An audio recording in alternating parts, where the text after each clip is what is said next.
జై శ్రీరామ్ అండి. అందరికీ నమస్కారం. ఈరోజు నేను ఈ చిన్నపిల్లలందరికీ బాగా ఇష్టపడే దైవం ఏకదంతుడు, లంబోదరుడు, అదే గజభక్తుడు, ఇలా ఎన్నో పేర్లతో పిలిచే వినాయకుడి కోసం చెప్పాలనుకుంటున్నాను. గణేశుడు భక్త సులభుడు అండి.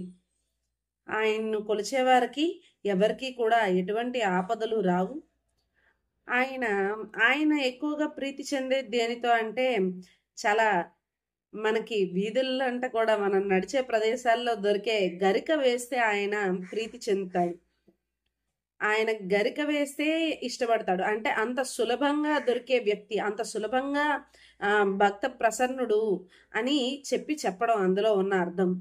అయితే ఈ గణేశ ఆవిర్భావం మనందరికీ తెలిసి ఉన్నది ఏంటి అంటే, గణేశుడు ఒక్కసారి మాత్రమే వచ్చాడు.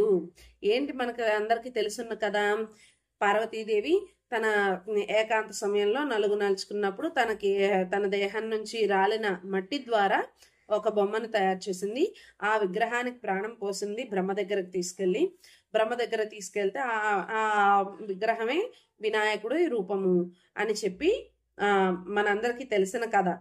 మనందరం కూడా గణేష్ నవరాత్రులు చేసేటప్పుడు మనం చెప్పుకునే కథ ఇది. కానీ నిజానికి వినాయక ఆవిర్భావం ఒకసారి మాత్రమే జరగలేదు, చాలాసార్లు, అనేక సార్లు జరిగింది. ఈ సృష్టి ఎన్నో మహారావాలు చేసింది. అందులో శక్తి స్వరూపం తప్ప మిగతావన్నీ కూడా పడుతూ లేస్తూ ఉన్న ఈ సర్క్యులేటర్లో తిరగవలసినవే. ఈ చక్రంలో నిబిడీకృతం కావాల్సిందే, ఈ చక్రంలో తిరగవలసిందే. ప్రతి ఒక్కరికి మరణం తథ్యం, జననం తథ్యం. అది ఎలా ఏమిటో అనేది వాళ్ళు చేసిన పాప పుణ్యాలను బట్టి అవి ఉంటాయన్నమాట. అయితే ఇందులో వినాయకుడి విషయానికి వచ్చేసరికల్లా గణేశుడు ఒకసారి ఆవిర్భావం మనకు తెలుసు, తర్వాత ఆవిర్భావాలు మనకు తెలియదు. చాలాసార్లు ఆయన ఆవిర్భవించాడు. ఎలా? ఒకసారి పార్వతీదేవి పరమశివుడి కళ్ళల్లోకి చూస్తే ఆవిర్భవించాడు. ఎలా అండి? పార్వతీదేవి పరమశివుడి కళ్ళల్లోకి చూస్తే ఆవిర్భవించాడు. ఇది మనకి లలితా సహస్రం చదువుతూ ఉన్నప్పుడు మనకు ఖచ్చితంగా వినిపించే విషయం. ఎవరైనా సరే శ్రద్ధ పెట్టి చదివితే వాళ్ళకి ఖచ్చితంగా అర్థమయ్యే విషయం ఇది. అందుకని చెప్పి గణేశుడు భక్త సులభుడు. మనకి ఏవైనా సరే రోగ బాధలు, ఈతి బాధలు ఏవైనా ఉన్నాయి అంటే అది తొలగించడానికి ఖచ్చితంగా మనం సంకటహర చతుర్థి రోజున స్వామివారికి, అదే గణేశుడికి మనం పూజ చేస్తే, అంటే మీరు ఉపవాసాలు ఇవన్నీ మీకు నేను చెప్పక్కర్లేదు, కానీ గణేశుడికి మనం పూజ చేస్తే గనక మనము ఈతి బాధల నుండి, మన రోగ బాధల నుండి మనం పరిరక్షించబడతాము.